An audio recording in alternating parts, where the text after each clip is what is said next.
은혜 받으실 하나님의 말씀은 열왕기하 10장 우리 1절부터 우리 17절까지만 보도록 하겠습니다. 오늘 말씀의 제목은 열심보다 전심, 열심보다 전심으로, 이런 제목으로 우리 열왕기하 강의 11번째 말씀 함께 은혜 나누도록 하겠습니다. 오늘도 하나님께서 말씀을 통해서 지금 예후의 반란 사건을 지금 다루고 있는데, 이 말씀 가운데도 우리에게 하시는 주의 음성이 있는 줄로 믿습니다. 우리가 한 절씩 살펴보기를 원합니다. 1절을 다시 한번 보시면, 아합의 아들 70명이 사마리아에 있습니다. 근데 예후가 편지를 써서 사마리아 보내서 이스라엘 귀족들, 곧 장로들과 아합의 여러 이 아들을 교육하는 자들에게 편지를 보냈습니다. 편지를 보내는 거예요. 자, 근데 이 편지에 대한 반응이 어땠냐면 두려움이었습니다. 4절을 보세요. 4절 보시면 그들이 심히 두려워하여 이르되 두 왕이 그를 당하지 못하였거든 우리가 어찌 당하리요. 자, 그러니까 지금 이 편지를 받은 당사자들이, 이 귀족들이, 그리고 교육하는 자들이 이제 예후가 반란을 일으켰을 것을 알고 편지를 딱 보내니까, 어떻게, 우리가 지난 사정을 다 아는데 어떻게 두 왕이 있을 수 있느냐. 우리는 당신의 종입니다. 당신이 말한 것을 행하겠습니다. 이렇게 납작 엎드리게 됩니다. 자, 그러자 예후가 두 번째 편지를 보시면 6절에 보세요. 예후가 다시 그들에게 편지를 또 붙입니다. 일렀을 때 만일 너희가 내 편되어 내 말을 너희가 들으려거든 너희 주의 아들 된 사람들의 머리를, 아합의 70명의 아들들 말하는 거예요, 가지고 내일 이맘때 이스라엘에 이르러 내게 나오라 하였더니 왕자 70명이 그 성 귀족들 곧 그들을 양육하는 자들과 함께 있는 중에 편지가 그들에게 이르매 그들의 왕자 70명을 붙잡아 죽입니다. 자, 어떤 지금 상황인지 아시겠죠? 그래서 이 양육하던 자들이 70명 왕자의 목을 베어다가 광주리에 담아서 예후에게 보내는 정말 처참하고 끔찍한 사건이 지금 오늘 본문에 기록되어 있는 거죠. 자, 예후가 아합의 아들 70명을 단 2개의 편지로 몰살시켜 버리는 겁니다. 자, 편지로 사람을 이렇게 죽인 거예요. 자, 근데 편지하면 열왕기상에 보면, 편지하면 딱 생각나는 거 없으세요? 자, 열왕기상 기억나실지 모르겠는데 21장에 보면 나봇의 포도원 사건 때 그 포도원을 뺏기 위해서 어떤 일을 처음에 시작하게 되었냐면은 아합의 이름으로 이세벨이 편지를 보냈어요. 편지를 써서 인을 치고 봉헌해가지고 거기에 나봇에 함께 사는 장로 귀족들에게 보냅니다. 보내서 그랬더니 이제 그 무리, 아마 이들 무리 중에도 있었을 거예요. 이들 무리가 끌고 나서 나봇을 돌로 쳐 죽였다는 내용이 나와요. 그대로 이 편지가 문제였죠. 이세벨의 아합의 이름으로 쓴 편지 한 통으로 죄 없는 나봇을 처참하게 죽였어요. 근데 오늘 예후의 편지 2통이 그 아합 가문의 후손 70명을 또 편지로 죽이는 겁니다. 자, 뭔가 좀 연상이 되시나요? 기가 막히게 하나님이 복수하시는 거예요. 대갚아 주시는 겁니다. 표면적으로는 예후가 쓴 편지인데 곰곰하게 우리가 좀 묵상을 해보면 어쩌면 이 두 편지가 옛날 이세벨이 그 나봇에게 쓴 그 죄의 편지, 그 죄의 편지에 대한 하나님의 답장, 그러니까 심판의 편지로 지금 갚아주신 것이 아닌가라는 생각이 드는 거예요. 우리가 말씀을 조금만 깊이 보면 그렇죠. 보세요. 다윗도 여러분들 기억나실지 모르겠는데 다윗이 바세바를 취하려고 우리아를 죽이려고 이제 나쁜 생각을 품었단 말이에요. 근데 어떻게 했어요? 자기 그 부하 요압에게 편지를 붙입니다. 기억나시나요? 그래서 그 우리아에게 편지를 붙여가지고 요압에게 줘라. 근데 그 편지는 무슨 내용이 있었어요? 얘 죽이라는 편지였단 말이에요. 이 우리아를 죽이라. 그러니까 죄의 편지를 보낸 다윗. 근데 하나님께서 거기에 대한 답장의 심판의 편지를 보내시죠. 누굴 통해서? 나단을 통해서 하나님 심판 메시지를 보내신단 말이에요. 그 사무엘하 12장에 보면 그래서 여호와께서 뭐라고 하신가? 칼이 내 집에서 영원토록 떠나지 아니할 것이다. 이렇게 말씀하십니다. 다윗이 은밀하게 쓴 죄악의 편지도 하나님은 심판의 편지로 되돌아게 하시는 거예요. 공의의 하나님이세요, 하나님은. 갚아주시는 거죠.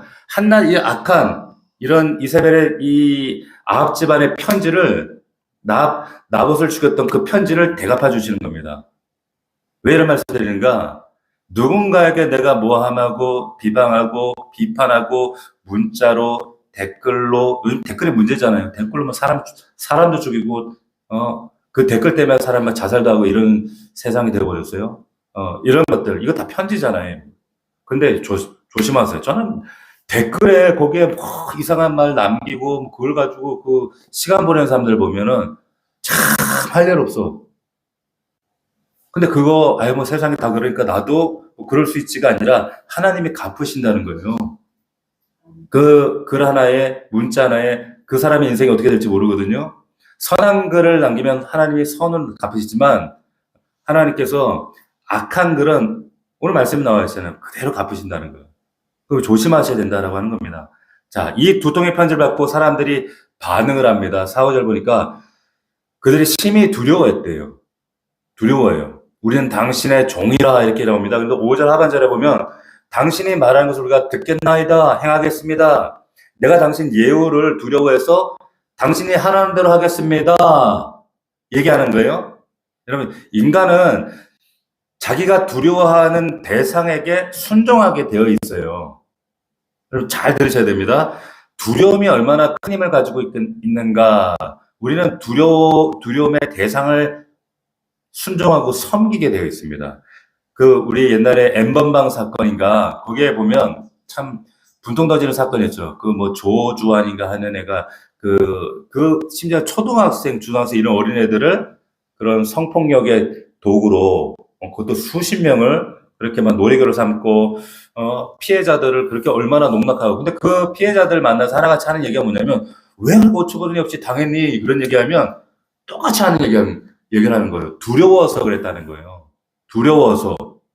그래서 내 부끄러움이, 내 수치가 이것이 알려질까봐 두려워서 시키는 대로 했다 이런 얘기를 한단 말이에요. 자, 잘 들으세요. 두려움에는 힘이 있습니다. 그래서 내가 두려워하는 대상을 사람은 순종하게 되어 있어요. 여러분 각자에게 잘 물어보셔야 됩니다. 우리 온라인 예배하는 성도 잘 한번 물어보셔야 돼요. 내가 지금 누구를 두려워하고 있고 내가 지금 무엇을 두려워하고 있는가를 잘 생각해 보셔야 돼요. 하나님을 두려워하면 하나님을 순종하게 되어 있어요. 맞아요? 자, 우리는 하나님을 경외하죠. 그럼 하나님을 섬깁니다. 사람이 사람을 두려워하잖아요. 그럼 사람을 섬기게 되어 있어요. 돈을 무서워하고 두려워하죠. 돈을 섬깁니다. 세상을 두려워하죠. 그럼 세상 섬겨요. 그러니까 내가 지금 무엇을 인식하고 두려워하고 있는가라고 하는 실체를 정확하게 익히 하는 것이 굉장히 중요하다라고 하는 겁니다. 우리 전도서의 결론 보면 세상 만사 내가 다 겪어본 그 솔로몬의 결론이 뭐였냐면 일의 결국을 내가 다 겪어봤는데 그렇기 때문에 하나님을 경외하고 두려워하고 그의 명령들을 지킬지어다 이런 말씀이 나옵니다. 12장에 무슨 말이냐면 하나님을 경외하면 명령들을 지킬 수 있다는 거예요. 그러니까 두려워하면 그 명령을 지킬 수 있대. 그러니까 두려워하는 자에게 순종할 수 있다는 거예요. 두려워하는 그 대상에게 그 실체든 이념이든 거기에 사람은 순종하게 돼 있어요. 그러니까 신앙생활은 다른 게 아니에요. 세상 두려워하지 않고 내가 하나님 한 분 두려워하는 것, 다른 말로 경외하는 것, 그분 뜻대로 살겠다고 우리가 결단하는 것, 이게 신앙생활입니다. 역설적으로 보면 근데 하나님 한 분만 두려워하면 세상 어떤 것도 두렵지 않아요. 이게 역설입니다.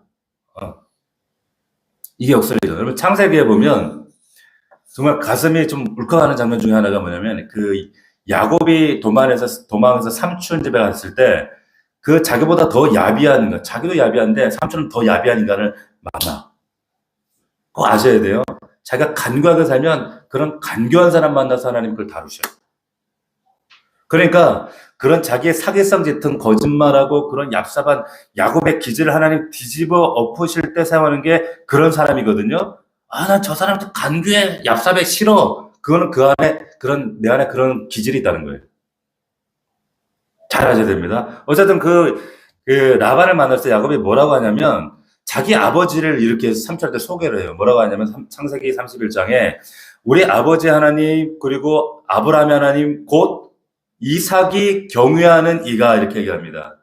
무슨 말이냐면 지금 아버지 집을 떠나 있잖아요. 떠나 있는데 근데 아버지를 자기는 어떻게 추억하고 있냐면 기억하고 있냐면 우리 아버지는 어떤 분이냐? 하나님을 두려워하는 분입니다. 이렇게 얘기를 하고 있는 거예요. 그러니까 하나님은 우리 할아버지 아브라함의 하나님이 되시고 또 우리 아버지 이삭의 하나님이 되시는 분인데 우리 아버지 이삭은 내가 기억 속에 어떤 하나님으로 섬겼던 그 하나님의 모습은 어떤 모습이냐? 아버지 된 기억이 남아있는데 그 야곱에게 우리 아버지는 하나님을 두려워하는 분이었다는 거예요. 자, 우리 자녀들이 우리 부모들 통해서 보는 하나님은 어떤 하나님인가? 우리 자녀들이 우리를 이렇게 기억하는 은혜가 있기를 원합니다. 자, 본문에서 우리가 또 주목할 게 있는데 70명의 이 아들을 예후가 죽인 게 아니죠. 편지 받고 누가 죽였어요? 잘 보세요. 누가 죽였어요?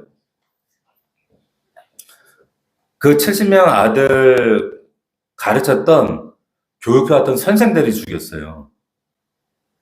잘 보십시오. 얼마 전까지 아합 궁전에서 아합의 녹을 먹던 사람입니다. 그러니까 대통령 그 자녀들의 과외 선생님이란 말이에요. 그러니까 얼마나 대우가 좋았겠습니까? 진짜 엄청난 혜택을 누렸겠죠. 그런데 이 예후의 편지를 받자마자 그런 자기가 혜택을 누리고 대우를 받고 살았으면서도 두려움 때문에 한순간에 배신해버리잖아요. 자, 하나님 없이 맺어진 관계가 이렇게 허무하다 그 얘기예요. 잘 보세요. 하나님 없이 맺어진 인간관계의 실체를 잘 아셔야 됩니다.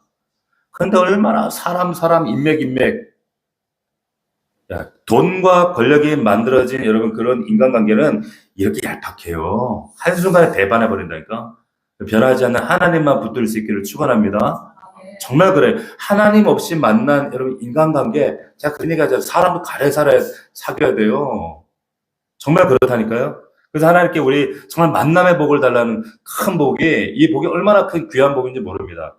근데 여기 말씀 보니까 어쨌든 이 아합 가문이 자녀들을 이 70명을 이 교사들이 교육을 했어요. 그러니까 아합과 이세벨은 굉장히 자녀 교육에 각별한 관심이 있었던 사람이에요. 특수한 엘리트 교육을 시켰다니까.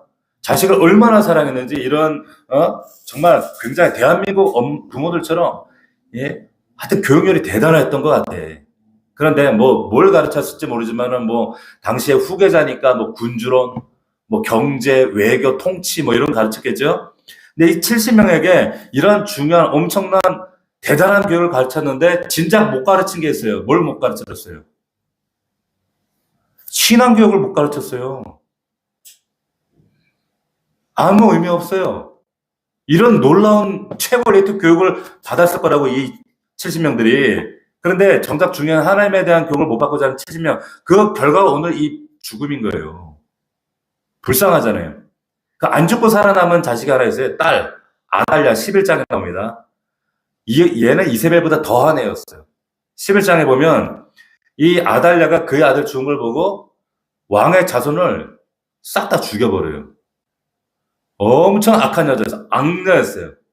그러니까 이 아달랴, 그나마 살아남았던 아달랴 그 딸이나 이미 죽어버린 70명 자녀들이나 별반 다르지 않았다는 거예요. 똑같았어요.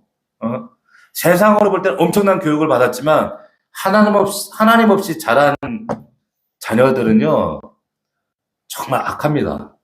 정말 그래요. 하나님 없는 교육은요, 그래서 결국 그 열매를 보면 허무밖에 없어요. 고기 사다 먹이고 좋은 대치도 하고 데리고 다니고 그래도 하나님 없이 세상 사람들과 똑같은 그런 삶으로 아이들 키우면 하나님 없는 인생 가운데 그 아이들도 그렇다는 거예요. 자, 그런데 우리가 보면서 그냥 지나가는 말씀인데 굉장히 중요한 이름 하나가 대비적으로 등장을 하면 15절을 한번 보시면 15절에 중요한 이름이 하나 나와요. 예후가 거기에서 떠나가다가 자기를 맞이하러 오는 네갑의 아들 여호나답을 만납니다. 보세요. 이 네갑의 후손, 네갑 들어보셨어요? 네갑? 들어보셨죠? 들어보셨다 하세요, 그냥. 그죠?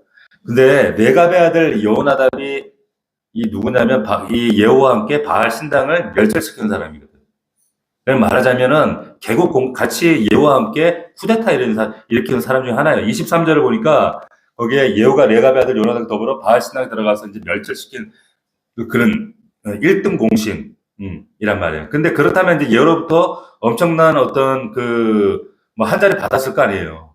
그죠? 근데 놀랍게도 성경이 이후에 보면 이 레갑의 아들 이야기가 성경에 다른 곳에 몇 군데 나오는데 이 레갑의 아들 요나답이라고 하기도 하고 다른 데는 요나답 이렇게도 나옵니다. 같은 사람이에요. 근데 예레미야의 이름이 나와요. 이 레갑이.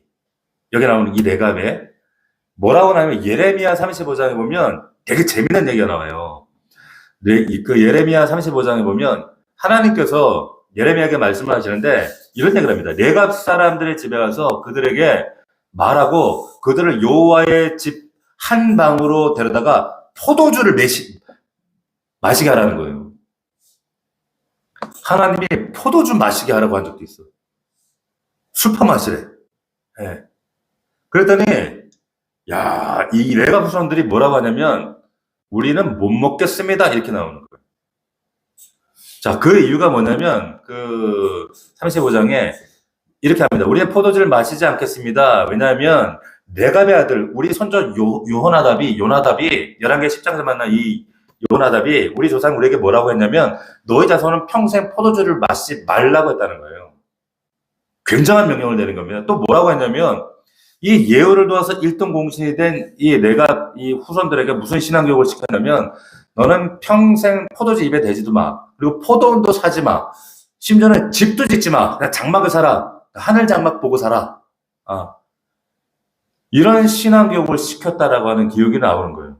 그러니까 이 교육을 철저히 받아가지고 실제로 그 레갑의 후손들이 이 요나답의 이 유언 같은 말씀을 명령을 순종해가지고 모든 자손들이 진짜 땅을 안 사고 포도원도 짓지 않고 장막도 집도 짓지 않고 순종하면서 평생을 하나님의 명령들을 지키며 삽니다. 이게 레갑의 후손들이에요.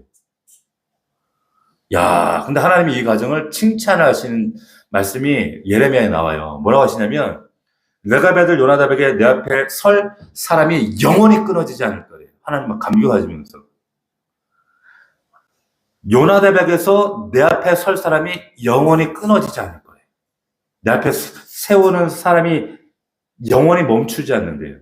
거의 다윗과 같은 그런 진배 없는 하나님이 상을 주시는 거거든요. 자, 이 집안은 보세요. 엘리트 아합 집안처럼 엘리트 그런 교육이 없어요. 가정교사도 없었어요. 집도 그렇게 대단하지 않았어요. 그런데 하나님이 인정하시는 신앙 명문 가정이었고, 왜 그런가? 순종하는 집안이었기 때문에 그렇습니다. 철저하게 하나님 말씀에 순종하는 집안이었기 때문에 그랬다는 거예요. 자, 이게 그러니까 지금 오늘 말씀에 지금 아합의 집안과 이 레갑의 여기 아들 요나답 이 집안을 하나님이 이게 지금 비교를 해두고 계시는 거예요. 대조를 하시는 겁니다.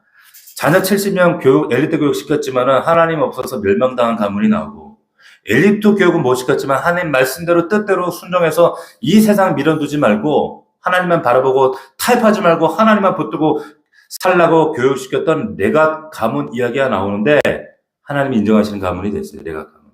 할렐루야. 우리 교회가 이런 가문 되기를 축원합니다.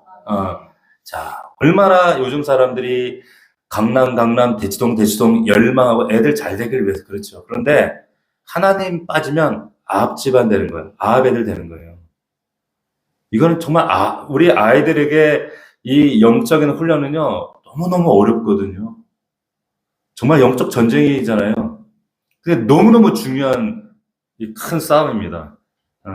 우리 교회에 이 레갑 가문 같은 은혜가 있기를 주의 이름으로 축원합니다. 그러면 하나님 앞에 설 사람이 끊어지지 않게 하실 줄로 믿습니다. 자, 오늘 본문 보면 근데 예후의 문제점들이 이제 구체적으로 드러나기 시작합니다. 첫 번째 문제가 뭐냐? 선을 넘어요. 무슨 말이냐면 열심은 있는데 선을 넘습니다. 오늘 말씀의 제목이기도 하죠. 열심보다 전심이라 그랬어요. 여러분 12절 보십시오.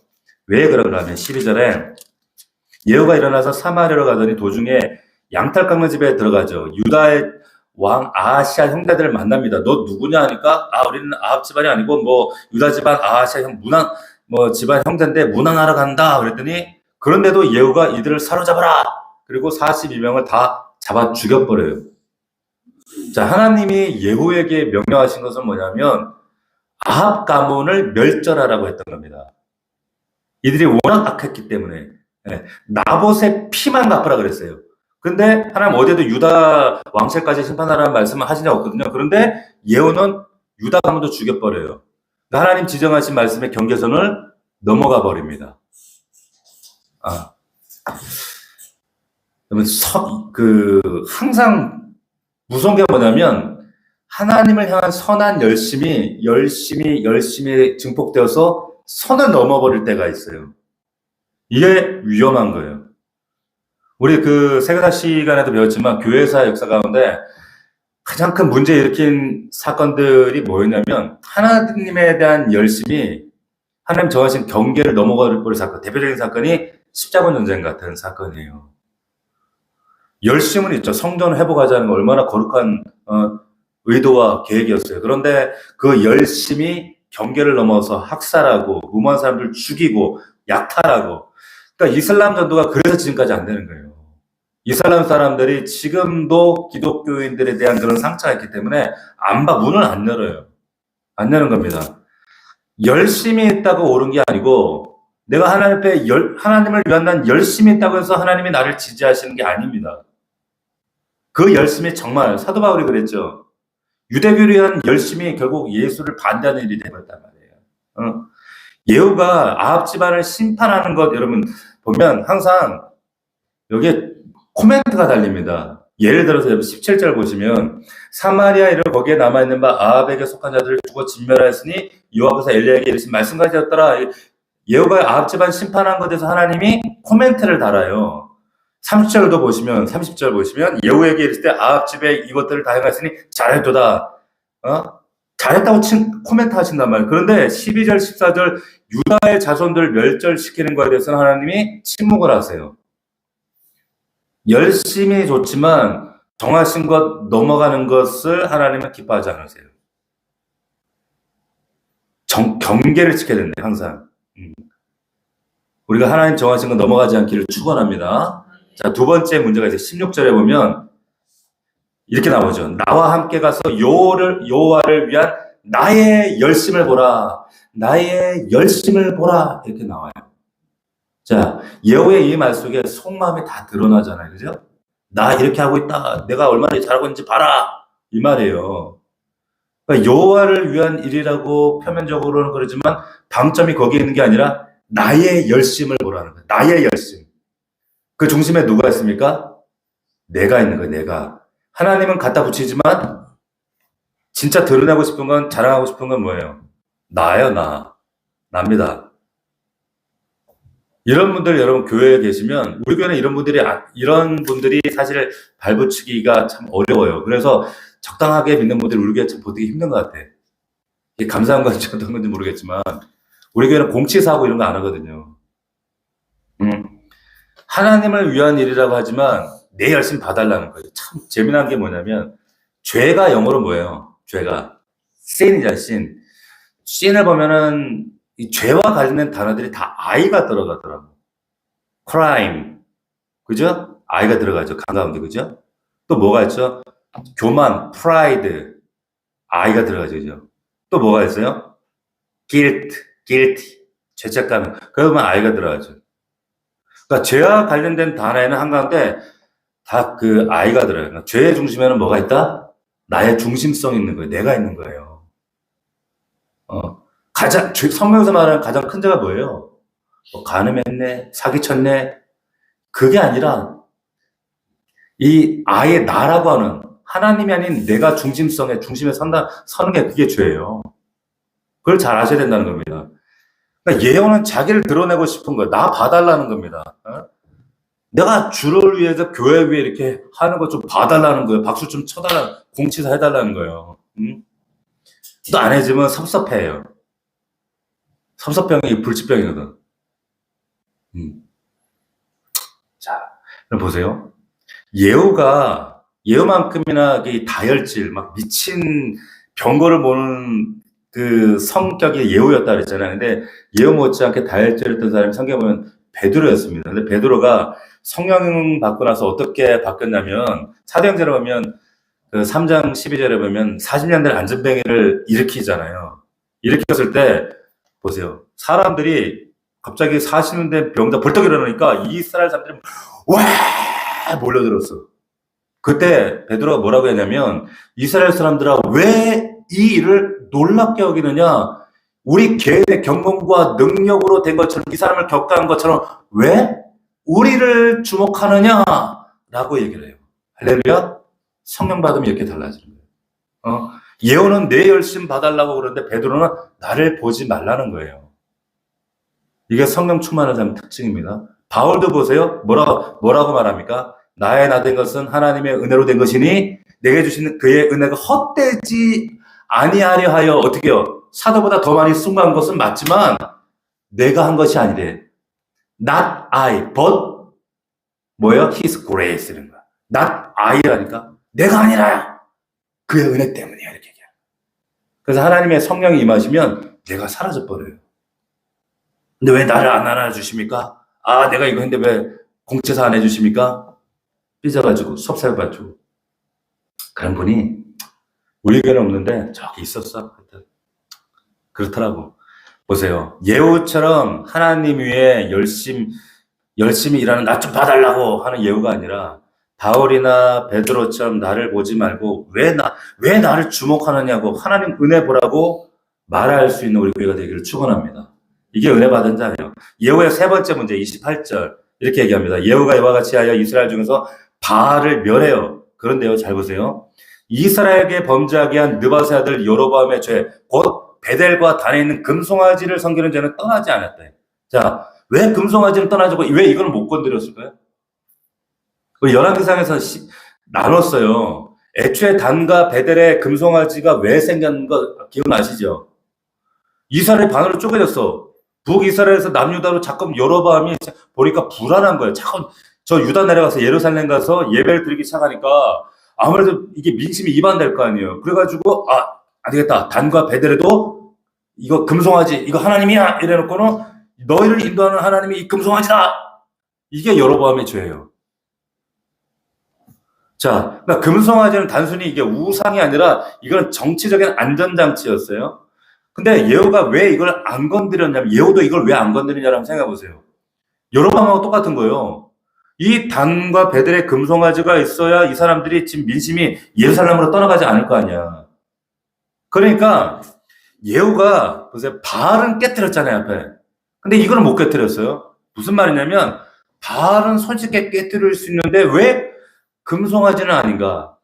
보세요. 바알은 깨뜨려도 손해 볼 게 없어요. 그런데 금송아지는 왜 못 깨부수느냐? 손해 볼 게 있어서 그래요. 무슨 말씀인지 아시겠어요? 자, 보세요. 마찬가지입니다. 우리도 마찬가지라는 거예요. 사람마다 바알처럼 쉽게 버릴 수 있는 우상이 있어요. 그런데 이것만큼은 부수지 못하는 우상도 있더라고. 성도들에게도.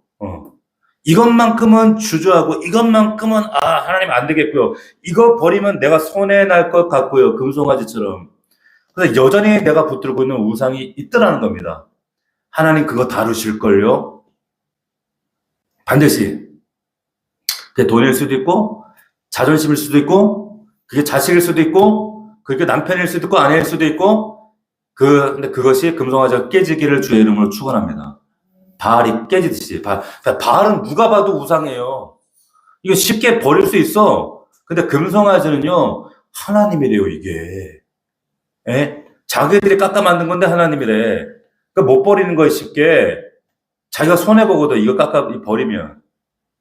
그러니까 우리 성도들도 우리 중에도 누구든 바알 같은 이방신 섬기는 사람이 누가 있습니다. 아무도 없어요. 우리 중에 누가 부처를 섬겨, 누가 성당당 가서 이루고 있어요. 아무도 안 한다. 이런 죄에서부터는 우리가 모두가 자유롭단 말이에요. 그런데 나도 모르게 내가 만든 우상을 이걸 놓지 못하고 손해날까 붙들고 있다니까. 자, 여러분 만들었죠. 우상이라고 하는 것은 깎아 만든 거라 그랬잖아요, 제가. 그렇죠? 자, 내가 만든 하나님.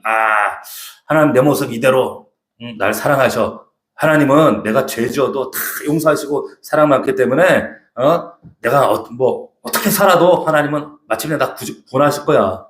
어떻게 살든지 구원하실 거야. 내가 깎아 만든 하나님이에요. 동성애자들 그래요? 남자가 남자를 좋아하는 게 뭐 어때? 하나님이 다 사랑하라고 하셨는데, 여자가 여자를 사랑하는 거, 하나님은 그런 나 자체를, 있는 그대로 하나님은 날 사랑하셔. 그러면서 하나님이 그 죄를 심판하시고, 죄를 미워하신 하나님은 깎아서 버려버리는 거예요. 그게 금송아지라니까? 내가 만든 하나님이 아니라 성경에 말씀하시는 하나님을 믿기를 축원합니다. 한국교회 이게 큰 문제예요. 기도하셔야 됩니다. 네 번째 이 예후의 문제는 뭐냐? 열심히 부수긴 부쉈어요. 자, 열심히 바알 신전도 부쉈어요. 그리고 아합 집안도 완전히 부셔버렸어요. 부시기는 부셨는데 여러분 잘 보세요. 세웠다는 얘기가 없어요. 보면 심지어는 신전을 변소로 만들어버리고 막 이러는데, 바알 신전을 부셨는데 하나님의 성전을 세웠다는 얘기는 없습니다. 자, 바알의 예배를 못 드리게 깨뜨려 버리는데 하나님을 향한 예배를 세웠다, 예배자를 세웠다라는 기록은 없어요. 무너뜨리는 건 쉬워요. 그렇잖아요. 허물어뜨리는 건 싫어요. 사실 뭐가 어려워요? 세우는 게 어렵습니다. 세우는 게 어려운 줄로 믿습니다. 넘어뜨리는 건 쉽다니까. 비판하는 건 쉽다니까요. 비방하는 건 쉽다니까. 건설하는 건 어려워요. 하나님은 무너뜨리는, 개혁한답시고 무너뜨리고 혁파하고 그게 아니라 세우는 자를 하나님 찾으신다는 거예요. 예레미야에 보면 예레미야에게 하나님 뭐라 하냐면, 네가 열방을 무너뜨리고 저들을 파쇄하고 여러 왕국 가운데 그들을 넘어뜨리라 그래서 파멸하고, 그런데 그 끝에 뭐라고 했냐면은 그들을 건설하고 새로 심어라 이런 말씀이 나와요. 예레미야 1장 9절에 보면 하나님은 예레미야 통해서 뭘 하고 싶으냐? 잘못된 거 뽑기를 원하세요. 근데 잘못된 거 무너뜨리기를 원해요. 그런데 그게 다가 아니에요. 다시금 세우기를 원하신다는 거예요. 그게 교회 사명입니다.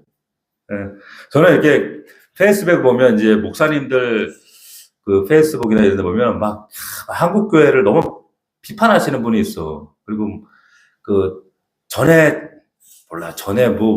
있던 그 목사에게 시달려서 그런지 전에 있던 교회를 막 비방하고 막 이래. 비난하고 그래요. 그런데 아까도 말씀드렸지만은 무너뜨리는 건 쉬워요. 세우기가 어렵지. SNS에 보면 막 한국 교회가 썩었다 비난하고 비판하고 교회가 이렇다 저렇다 이렇게 하는 분들. 근데 다 맞아요. 틀린 말이 아니에요. 그렇긴 한데 예후처럼 문제는 뭐냐면 한국 교회 예후가 너무 많다는 거예요. 무너뜨리기는 쉽다니까 세우는 게 어렵지. 근데 대안을 내놓고 세우려고 하는 그런 이야기는 없어. 그냥 비난만 하고 있는 거예요. 목사님들이. 근데 목사님들이 너무 또 그런 거 보면 좀 저는 불편해. 결국 자기 얼굴에 침 뱉기 때. 자녀 세대들이 지금 참 청년들이 교회를 떠나고 한국교회 교회에 남아있는 청년들이 지금 2%다, 1%다, 막 이러는데, 그러면서 청년들이 없다, 중고등부 아이들이 없다, 주일학교 없다, 비난할 게 아니라, 비판할 게 아니라, 우리가 이제 세워야지. 세운 일을 해야죠. 하나님이 나중에 우리가 하나님 앞에 섰을 때, 야, 나는 정말 한국교회를 위해서 개혁하고, 넌 참 잘 부시다가 왔다, 이러시겠어요? 넌 잘 세우다 갔다. 누굴 칭찬하시겠어요?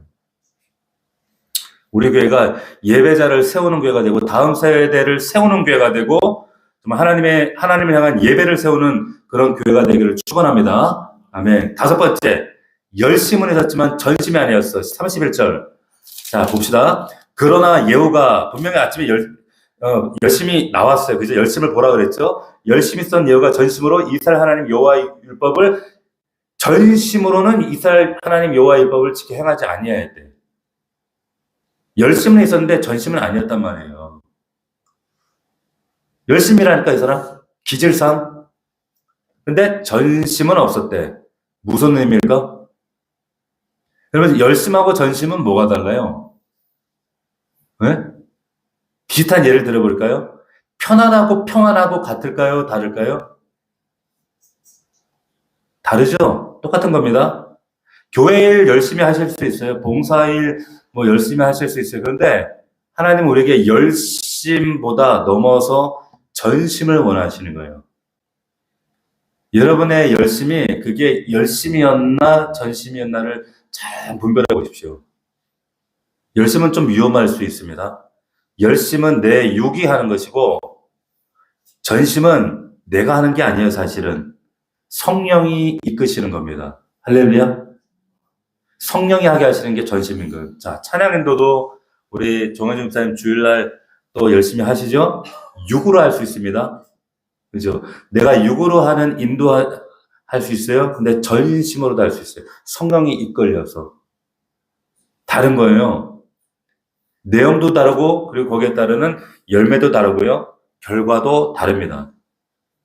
열심에 대한 축복과 전심에 대한 축복도 성경에 보니까 다르더라고. 보세요. 여기에 30절에 보면 이 열심은 있었지만 전심 없던 여호에게 하나님이 축복을 하세요. 30절에 보면 한번 읽어봅시다. 뭐라고 되어 있는가? 같이 시작. 여호와께서 예후에게 이르시되 내가 나보기에 정직한 일을 행하되 잘 행하여 내 마음에 있는 대로 아침에 다 행하시즉 내 자손이 이스라엘 왕위를 이어 4대를 지낸대. 4대까지 약속받았어요. 축복받아요. 근데 여러분 성경에서 볼 때 이 왕족 가운데 하나님이 전심이었던 왕, 단 한 사람을 항상 이 사람을 기준으로 세워요. 누구예요? 다윗이죠. 모든 왕들을 평가할 때 다윗을 딱 기준으로 세운단 말이에요. 어떤 왕은 내 종 다윗처럼 하나님께 전심이었고 어떤 왕은 이 내 종 다윗처럼 전심으로 하나님 섬기지 않았다. 항상 이렇게 기준을 세우신단 말이에요. 그러니까 하나님이 그래서 이 다윗에게 하나님 그때 전심을 다했던 다윗에게 어떤 복을 주셨는지 기억나시나요? 사무엘하 7장에 보면 이렇게 나와요. 네 집과 내 나라가 내 앞에서 영원히 보존되어지고 내 왕위가 4대? 아니 영원히 경고하리라. 잘 들으세요. 그래서 하나님 꺼지지 않는 등불을 주신다고 역사하신 거예요. 열심의 결과는 4대 축복이고 전심의 결과는 뭐예요? 영원하다. 다르다니까요. 기왕이면은 전심의 축복을 받으시기를 주의 이름으로 축원합니다. 다시 말씀드려요. 열심은 육신으로도 할 수 있습니다. 열매들이 좀 달라요. 그리고 축복의 결과도 다릅니다. 전심은 내가 하는 게 아니라 성령이 이끄심으로 하는 거예요. 뭘 하든지. 성령이 이끄시면 내가 하는 게 아니기 때문에 안 피곤해요. 이런 은혜가 있기를 축원합니다. 할렐루야. 말씀 마치겠습니다. 오늘 말씀을 통해서 하나님은 공의의 하나님. 이 예후의 편지를 통해서 나봇의 편지가 딱 생각나잖아요. 하나님은 이 이세벨의 편지에 대한 이 심판의 편지를 보내시는 거구나. 제가 주일날도 그런 말씀했지만은 용서는 관계 회복이지 책임 소멸이 아니거든요. 그게 공의죠. 맞잖아요, 그죠? 꼭 기억할 수 있기를 바랍니다. 여러분 두려움에는 힘이 있어요. 두려움이 임하니까 예후하라는 대로 순종하잖아요. 두려움이 있는 대상에게 순종하게 되어 있습니다. 사람 두려워하면 사람 섬기고 돈을 두려워하면 돈을 섬겨요. 나는 지금 무엇을 두려워하고 있는가? 하나님만 두려워하면 우리는 하나님께 순종합니다. 하나님을 두려워하면 세상의 모든 두려움은 두려움도 아니에요. 자, 보세요. 아합 가문이 참 자녀들 그게 교육에 열렬했지만은 하나님 빠진 교육이 얼마나 허무한가 잘 보십시오.